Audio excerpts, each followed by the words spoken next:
Hello ಎಲ್ಲರಿಗೂ ನಮಸ್ಕಾರ. ನನ್ನ ಕಾಲ್ಪನಿಕ ಕಥಾಲೋಕ ಯೂಟ್ಯೂಬ್ ಚಾನಲ್ಗೆ ಸ್ವಾಗತ. ಇನ್ನು ಯಾರೆಲ್ಲ ಸಬ್ಸ್ಕ್ರೈಬ್ ಆಗಿಲ್ವೋ ಬೇಗ ಸಬ್ಸ್ಕ್ರೈಬ್ ಆಗಿ, ಹಾಗೆ ಮುಂದಿನ ಅಪ್ಡೇಟ್ಸ್ಗಳಿಗಾಗಿ ಬೆಲ್ ಐಕನ್ ಅನ್ನು ಒತ್ತುವುದು ಮರೆಯದು. ಸುಮ್ಮನೆ ನಿಂತಿದ್ದಳು. ನೋಡು ಮೌಲ್ಯ, ನಾನು ಮತ್ತೆ ಚಾನ್ಸ್ ಕೊಡಲ್ಲ. ಏನಾದರೂ ಹೇಳಬೇಕು ಅಂತಿದ್ರೆ ಈಗಲೇ ಈ ಕ್ಷಣನೇ ಹೇಳು, ಕಮಾನ್ ಎಂದ.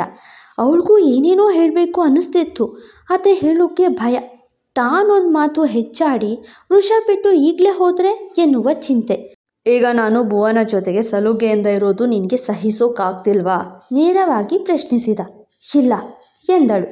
ಅವಳು ಕೂಡ ಹಿಂದೆ ಮುಂದೆ ಆಲೋಚನೆ ಮಾಡಿ ಏನೂ ಉತ್ತರ ಕೊಡಲಿಲ್ಲ. ಡೈರೆಕ್ಟಾಗಿ ನೋ ಅಂದ್ಲು. ಯಾಕೆ ಎಂದ. ಯಾಕಂದರೆ ನೀವು ನನ್ನ ಗಂಡ, ನಾನು ನೀವು ಬೇರೆ ಕೂಡ ಆಗಿಲ್ಲ ಇನ್ನು. ಆಗಲೇ ಒಂದು ಹುಡುಗಿ ಜೊತೆಗೆ ಸುತ್ತಾಡಿದ್ರೆ ಅವಳಿಗೆ ಬೇಕಾದದ್ದು ತಕ್ಕೊಟ್ರೆ ಹೇಗೆ ಸಹಿಸೋದು ಹೇಳಿ? ಅದಲ್ಲದೆ ನಾನೇನು ನಿಮ್ಮ ಜೊತೆಗೆ ಬಾಳೋಕ್ಕಾಗಿಲ್ಲ ಅಂತ ಹೇಳಿ ಬಿಡ್ತಿಲ್ಲ. ನನ್ನ ಹಳೆ ನೆನಪುಗಳಿಂದ ತಪ್ಪುಗಳಿಂದ ತಿದ್ಕೊಳ್ಳೋಕೆ ಕ್ಷಮೆ ಸಿಗದೆ ಬಿಟ್ಟು ಹೋಗ್ತಾ ಇದ್ದೀನಿ ಎಂದವಳು ಅವನ ಕಡೆ ನೋಡಿ. ಆಪ್ಷನ್ ಸಿಗದೆ ಅಷ್ಟೇ ಎಂದಾಗ ಸೊ ಎಂದ. ನಾನು ಹೇಳಿದೆ ಅಲ್ವಾ, ಇನ್ನು ಅಮ್ಮಮ್ಮ ಅಂದರು 15 ದಿವಸ. ನನಗೆ ಮೆಮೊರೀಸ್ ಬೇಕು, ನಿಮ್ಮ ಜೊತೆಗಿನ ಸಮಯ ಬಹಳ ಮೌಲ್ಯವಾದದ್ದು ಅಂತ ಹೇಳಿದೆ ತಾನೆ. ಕಡೆಯ ಮಾತಾಡ್ಕೋವರೆಗೂ ಗಂಡ ಹೆಂಡತಿ ಆಗಿರಬಹುದು ಅಲ್ವಾ? ನಿಮ್ಮ ಜೊತೆಗೆ ತಿಂಡಿ ಮಾಡಬೇಕು, ನಿಮ್ಮನ್ನು ಆಫೀಸಿಗೆ ರೆಡಿ ಮಾಡಬೇಕು, ನಿಮಗೆ ಊಟ ತಗೊಂಡು ಹೋಟೆಲ್ಗೆ ಬಂದು ಜೊತೆಯಾಗಿ ಕೂತು ಊಟ ಮಾಡಿ 4 ಮಾತಾಡಬೇಕು. ನನ್ನ ಬದುಕು ಬದಲಾದ ರೂಮಲ್ಲಿ ಹಳೆ ನೆನಪು ಮೆಲುಕು ಹಾಕಬೇಕು. ಅಕ್ಕ ಭಾವನ ಮದುವೆಯಲ್ಲಿ ನಾವು ಖುಷಿಯಾಗಿ ನಿಮ್ಮ ಜೊತೆಲಿ ನಿಂತು ಎಲ್ಲ ಶಾಸ್ತ್ರಗಳನ್ನೂ ನೆರವೇರಿಸ್ಬೇಕು. ನೀವು ಸೆಲೆಕ್ಟ್ ಮಾಡೋ ಸೀರೆ ಉಡಬೇಕು, ಒಡವೆ ಹಾಕಬೇಕು, ನಿಮ್ಮ ಜೊತೆಗೆ ಥರ ಫೋಟೋ ತೊಗೋಬೇಕು, ಮದುವೆ ಊಟ ಮಾಡಬೇಕು. ಆ ಎಲ್ಲ ಕಡೆ ಕ್ಷಣಗಳನ್ನು ನಾನು ನನ್ನ ಜೊತೆಗೆ ತಗೊಂಡು ಹೋಗಬೇಕು. ಆಮೇಲೆ ಅದೇ ನೆನಪಲ್ಲಿ ದಿನ ಬದುಕಬೇಕು, ಇಲ್ಲ ನೆನಪಿನ ಜೊತೆಗೆ ಸಾಯಬೇಕು ಎಂದವಳ ಮಾತು ಪೂರ್ತಿಯಾಗುವ ಮುನ್ನವೇ ಅವಳ ಕೈ ಹಿಡಿದವನು ಬಿಗಿಯಾಗಿ ಅಪ್ಪಿದ. ಆ ಅಪ್ಪುಗೆಯನ್ನು ಇನ್ನಷ್ಟು ಬಿಗಿಯಾಗುವಂತೆ ತಾನು ಅಪ್ಪಿ, ಪ್ಲೀಸ್ ಋಷಿ, ಅವೆಲ್ಲದಕ್ಕೂ ಅವಕಾಶ ಮಾಡಿಕೊಡಿ ನನಗೆ. ಪ್ಲೀಸ್, ಈ 15 ದಿವಸ ಗಂಡನಾಗಿ ಜೊತೆಯಾಗಿದ್ದು ಹಳೆ ಋಷಿಯಾಗಿ ಪ್ರೀತಿ ತೋರಿಸಿ, ಪ್ಲೀಸ್ ಋಷಿ ಎಂದು ಕೇಳ್ತಿದ್ದವಳನ್ನು ದೂರ ಸರಿಸಿ, 15 ದಿವಸ ಆದಮೇಲೆ ಮತ್ತೆ ನಾನು ಬೇಕು ಅನ್ಸಲ್ವಾ ನಿನಗೆ ಎಂದ. 15 ದಿವಸ ಅಲ್ಲ, 15 ಜನ್ಮ ಜೊತೆಗಿದ್ರು 15 ಸೆಕೆಂಡ್ ದೂರ ಇರೋಕ್ಕಾಗದಷ್ಟು ಪ್ರೀತಿ ಮಾಡ್ತೀನಿ ನಾನು.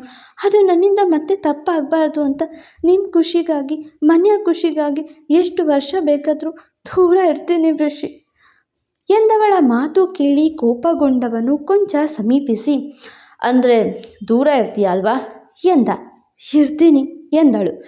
ಆದರೆ ನಾನಿರಲ್ಲ ಮೌಲ್ಯ ಎಂದವನೇ ಅವಳು ಮಾತಾಡುವ ಮುನ್ನವೇ ಅವಳಿಗೆ ಎಷ್ಟು ಪ್ರೀತಿಸ್ತೀನಿ ಎಂದು ಮುತ್ತಿನ ಮೂಲಕ ತೀರಿಸಿದ್ದ.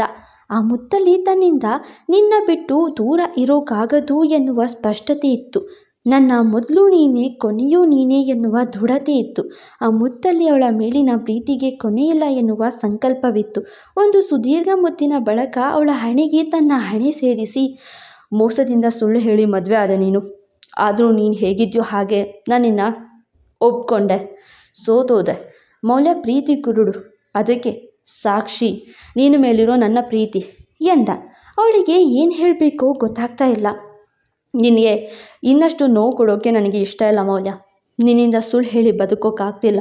ನಿನ್ನ ಕಣ್ಣಲ್ಲಿ ನೀರು ಹಾಕಿಸ್ಬೇಕು ಅಂತ ಕರೆಸ್ದೆ, ಆದರೆ ಕಣ್ಣೀರು ಕಂಡ್ರೆ ನನಗೆ ಸಹಿಸೋಕ್ಕಾಗಲ್ಲ ಅನ್ನೋದು ಮರ್ಕೋದೆ. ಪ್ರೀತಿಗೆ ಕಣ್ಣಿಲ್ಲ, ಆ ರೀತಿ ಕಣ್ಣಿದ್ದಿದ್ರೆ ನೀನು ನನ್ನ ಈಗಲೂ ಹುಚ್ಚಿನ ಹಾಗೆ ಲವ್ ಮಾಡ್ತಿರಲಿಲ್ಲ ಎಂದವನೇ ಅವಳ ಹಣೆ ಬಿಟ್ಟು ಕಣ್ಣಲ್ಲಿ ಕಣ್ಣಿಟ್ಟು, ಮತ್ತೆ ತಪ್ಪು ಮಾಡಬೇಡ ಮೌಲ್ಯ, ನನಗೆ ನಿನ್ನ ದೂರ ಮಾಡ್ಕೊಳ್ಳೋಕ್ಕಾಗಲ್ಲ ಎಂದ. ಐ ಆಮ್ ಸಾರಿ ಋಷಿ, ನಾನು ನನ್ನ ಲೈಫ್ನಲ್ಲಿ ಯಾವತ್ತೂ ಹೇಳಿಕೆ ಮಾತು ಕೇಳಲ್ಲ, ಯಾವತ್ತೂ ದುಡುಕು ಸ್ವಭಾವ ತೋರಿಸಲ್ಲ, ಯಾವತ್ತಿಗೂ ನನ್ನಿಂದ ಇನ್ಯಾವ ಅಡಚಣೆ ಆಗಲ್ಲ. ಐ ಲವ್ ಯು ಋಷಿ ಎಂದಾಗ, I love you so much Maulya, I really love you, I love you so much ಎಂದವನೇ ಅವಳನ್ನು ಮತ್ತೊಮ್ಮೆ ಬಿಗಿಯಾಗಿ ಅಪ್ಪಿದ. ಕೆಲ ನಿಮಿಷ ಇಬ್ಬರಲ್ಲೂ ಮೌನವೇ ಆವರಿಸಿತ್ತು. ತಕ್ಷಣ ಅವನಿಂದ ದೂರ ನಿಂತು, 1 ತಿಂಗಳಿಂದ ಭುವನ ಜೊತೆಗೆ ಕ್ಲೋಸ್ ಆಗಿ ಮೂವ್ ಆಗ್ತಾ ಇದ್ದೀನಿ. ಈಗ ನೋಡಿದ್ರೆ ನಿನ್ನ ಲವ್ ಮಾಡ್ತಿದ್ದೀನಿ ಅಂತಿದ್ದೀನಿ, ಏನು ಅಂತ ಕೇಳಲ್ವಾ ಮೌಲ್ಯ ಎಂದ. ನನಗೆ ಗೊತ್ತು ನಿಮಗೆ ನನ್ನ ಮೇಲೆ ಪ್ರೀತಿ ಇದೆ, ಆದರೆ ಭಯ ಕೂಡ ಅದಕ್ಕೂ ಮೀರಿದೆ ಎಂದು ಕಾರ್ ಹತ್ತಬೇಕು. ಹಾಗಾದರೆ ಭುವನಾಗೆ ನನ್ನ ಬಿಟ್ಕೊಡ್ತೀಯಾ ಎಂದ. ಈಗೇನು ಹೇಳಬೇಕೋ ಗೊತ್ತಾಗದ ಹಾಗೆ ಅವನನ್ನೇ ನೋಡ್ತಾ ನಿಂತಳು. ಮೌಲ್ಯ, ನಾನು ಕೇಳಿದ ಪ್ರಶ್ನೆಗೆ ಉತ್ತರ ಕೊಡು ಎಂದ. ಏನಂತ? ಬಿಟ್ಕೊಡಲ್ಲ ಅಂತನ, ಬೇರೆ ದಾರಿ ಇಲ್ಲದೆ ಬಿಟ್ಕೊಡ್ತೀನಿ ಅಂತನ ಎಂದು ಅಳುವಾಗ ಬಿಟ್ಕೊಡೋ ನಾಟಕ ಆಡ್ತೀನಿ ಅಂತ ಎಂದ. ಏನು ಎಂದು ಅಚ್ಚರಿಯಿಂದ ನೋಡುವಾಗ ತನ್ನ ಮನಸ್ಸು ತಾಳಲಾಗದೆ ಇರೋ ವಿಚಾರವನ್ನು ಹೇಳ್ತಾನೆ ವೃಷಿ. ಎಲ್ಲ ವಿಚಾರ ಹೇಳ್ತಾ ಕೇಳ್ತಾ ಮೌಲ್ಯಗೆ ಸರಿತಾ ಮತ್ತು ಭುವನ ಮೇಲೆ ಸಿಟ್ಟು ಹೆಚ್ಚಾಗತ್ತೆ, ಹಾಗೆ ಅಸಹ್ಯ ಕೂಡ. ಅದಕ್ಕೆ ಮೌಲ್ಯ ನಿನಗೆ ಏನೂ ಹೇಳಲಿಲ್ಲ, ಆದರೆ ನಿನ್ನ ಕಣ್ಣಲ್ಲಿ ಈ ನೋವಿದೆಯಲ್ಲ ಅದನ್ನು ನೋಡೋಕ್ಕಾಗದೆ ನಾನೇ ಸೋತೋದೆ ಎಂದವನ ನೋಡ್ತಾ, ಆ ಸರಿತಾ ಆಂಟಿ ಸರಿ ಇಲ್ಲ ಅಂತ ಅಕ್ಕ ಹೇಳ್ತಾನೆ ಇದ್ಲು, ನಾನೇ ಮೋಸ ಹೋದೆ.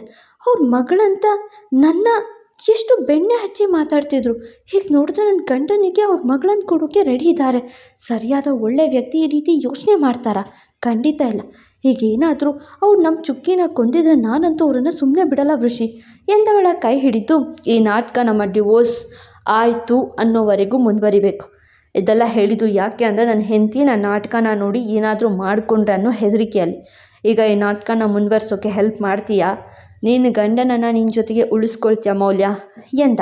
ಖಂಡಿತ ವೃಷಿ ಎಂದವಳು ಅವಳ ಕೈಗಳಿಗೆ ಕೈ ಸೇರಿಸಿ, ನಾನು ಈ ನಾಟಕನ ಮುಂದುವರಿಸ್ತೀನಿ, ನೀವು ಚಿಂತೆ ಮಾಡಬೇಡಿ ಎಂದು ನಕ್ಕಳು. ಈಗ ಅವನಿಗೆ ಸಮಾಧಾನ ಆಗಿತ್ತು. ಹೋಗೋಣವಾ ಎಂದ. ಹೋಗೋಣ ಎಂದು ಕಾರ್ ಡೋರ್ ತೆರಿಬೇಕು, ತಾನೇ ಡೋರ್ ತೆರೆದವನು ಪ್ಲೀಸ್ ಎಂದ. ಅವಳಿಗಂತೂ ಈ ಹಿಂದೆ ತನ್ನನ್ನು ಪ್ರೀತಿಸ್ತಿದ್ದ ವೃಷಿ ಮರು ನೋಡಿದ ಅನುಭವವಾಯಿತು. ಪಟ್ಟನೆ ಕೆನ್ನೆಗೆ ಮುತ್ತಿಟ್ಟಳು. ನಗುತ್ತಾ ಕಾರ್ ಹತ್ತಿದ ವೃಷಭ್. ಮುಂದೆ ಸದ್ಯಕ್ಕೆ ಜೋಡಿ ಅಂತೂ ಒಂದಾಯಿತು. ಇನ್ನು ನಾಟಕ ಮಾಡ್ತಾ ಭುವನ ಮತ್ತು ಅವರ ಅಮ್ಮನನ್ನು ಹೇಗೆ ಟ್ರ್ಯಾಪ್ ಮಾಡ್ತಾರೆ ನೋಡೋಣ. ಮತ್ತೊಮ್ಮೆ ಸಿಗುವ. Thank you. ಫಾಲೋ ಮಾಡಿ ಕಾಲ್ಪನಿಕ ಕಥಾಲೋಕ. ಮತ್ತೆ ಸಿಗುವ.